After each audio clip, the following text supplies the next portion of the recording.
Before there were Titans, Naaru, or even that one guy in trade chat yelling, "Did somebody say Thunder Fury, Blessed Blade of the Wind Seeker?" for 6 hours, there was only light and void. There was light, a prismatic sea of cosmic energy that probably judged you for keyboard turning. Pure unfiltered light, like when your guild finally clears a raid without anyone standing in the fire. But the light partied a little too hard, and left behind some awkward void zones, literally. You know that one guy who'll always Leroy Jenkins the boss while everyone's still buffing? Yeah, that's the void. Just a cosmic little oops that now wants to uninstall existence because someone forgot to invite it to the private Discord server. From those shadowy leftovers came the void. Basically the cosmic equivalent of a shadow priest who got benched for not using power infusion on the right person. It devours energy, hates the light, and thinks entropy is a lifestyle. If the light wants to create, the void wants to rage quit. Naturally, the light and void couldn't seem to get along. One desires order, one wants everything deleted like your old Nax parses. So they do what any cosmic forces with no shield would do. They start throwing hands. The clash manifested something of a big bang, and then, just like that, boom, the universe was formed. Literal galaxies popping into existence because two immortal energy fields couldn't seem to get along. Welcome to the great dark beyond. It's infinite and dangerous, and it's where, wait for it, the World of Warcraft was born. But the leftover chaos from this cosmic slap fight, it didn't simply vanish. It took a server transfer into its own realm, the Twisting Nether. Think of it as the back rooms of reality, but with more fel, more demons, and way worse patch notes. It's technically not a part of the physical universe, but don't worry, stuff still leaks out and ruins your day. Just ask the Burning Legion. Now all that leftover light and void energy started doing weird things, like spawning a little thing called life. And the first life to show up? Elementals. Fire, water, earth, and air. Basically the physical universe's version of a pre-nerfed dungeon pug. Angry, loud, and constantly pulling aggro. But then came the Naaru, talking chandeliers and holy light fixtures that speak in chimes and guilt trips. They're powered by good vibes, healing spells, and whatever makes the void uncomfortable. Their mission is to spread light and hope across the universe, whether it wants it or not. And then came the Titans, like little sleeping gods inside eggs, except those eggs are planets, minding their own business, until one day they woke up like...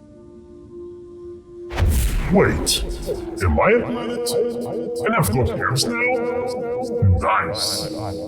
Now the Titans and their cosmic embryos had been reading a lot of self-help books, and they decided that was everyone else's problem now. So they immediately started doing what all good cosmic beings in the Great Dark do, rewriting the entire universe to fit their own will.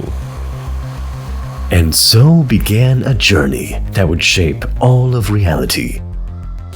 And now, the moment you've all been waiting for. The Pantheon, assemble. Aman Thul, High Father of the Pantheon. I've got time travel powers and I'm here to tell you that time is on my side. Sargeras, World Slayer. You know, the guy that gave up everything to destroy the Void and also the rest of the universe. Typical. Agramar, Lieutenant of the Great Sargeras. I'm just here for the good fights, and maybe to give Sargeras a timeout. Ionar, the Lifebinder. I'm the healer, I'm the mom friend, I just want everyone to hug it out, or maybe plant some flowers. Kazgaroth, Shaper and Forger of Worlds. I made the tools of creation and no one ever thanked me. Why? Norganon, Keeper of Celestial Magics and Lore. If you ever need a lore dump or a time-traveling MacGuffin, I'm your guy. Golganeth, Lord of the Skies and the Roaring Oceans. I create storms so powerful, you'd think I'm trying to raid your weather app. Together they form Basically the original Cosmic Power Rangers. Until Sargeras decided to go a little bit insane and ruin the whole thing. Because of course he did. But we'll get to that edgy boy later. Like after we deal with all the other cosmic drama first. In the beginning, there was darkness. And then that darkness got bored and said, "What if we made everything purple and black and full of weird tentacle shit?" Meet the Void Lords, eldritch horrors beyond mortal comprehension, dark spirits carved from the antediluvian dredges of the universe, the types of guys who joined LFR groups just to wipe the raid on purpose. They've been watching the Titans like, wow, they're really out here bringing order to the universe and allowing mortal life to flourish unblemished by the touch of madness. How boring. The Void Lords wanted one thing, to corrupt a Titan and make it their little flesh puppet. But there was one problem. These cosmic gym bros are far too swole for void corruption. So the Void Lords, being the ambitious extra-dimensional entities they are, said, "Let's get them before they grow up." Now, they didn't know which planets exactly held the nascent world souls that would eventually become Titan eggs, so they did what any chaotic evil beings would do. They yeeted untold corruption into the universe, almost indiscriminately, corrupting it beyond measure.